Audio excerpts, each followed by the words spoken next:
Dr. Hogan here with the Sports Pod. Today we're going to be going over a stretch that I adapted from yoga to help some of my CrossFitters with their squat, focusing on hip external rotation, looking at the glute medius, the piriformis, a lot of those muscles on the back side of the hip right through here. Okay?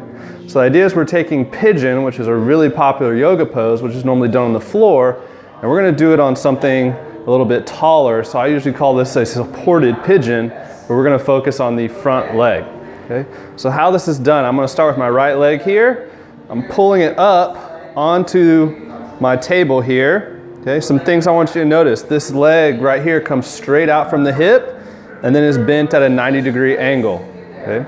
A lot of times people get into this stretch and they end up doing this, or they'll end up way out wide here. Neither one of those is good. Okay? So leg is straight out, 90-degree angle. This might be enough, and if that's the case, what you can do is just apply some pressure to the knee to make the stretch a little more intense. Okay?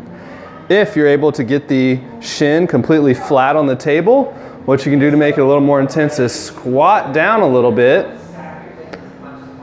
and lean forward a tad. Okay? You should feel this stretch on the back side of the hip right through that glute.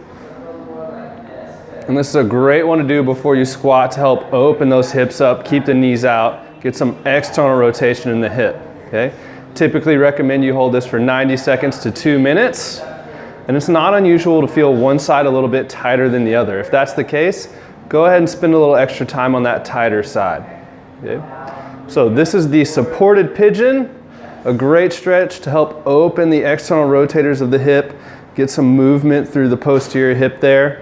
Fantastic stretch for all you squatters out there. Once again, this is Dr. Hogan with the Sports Pod. Move free.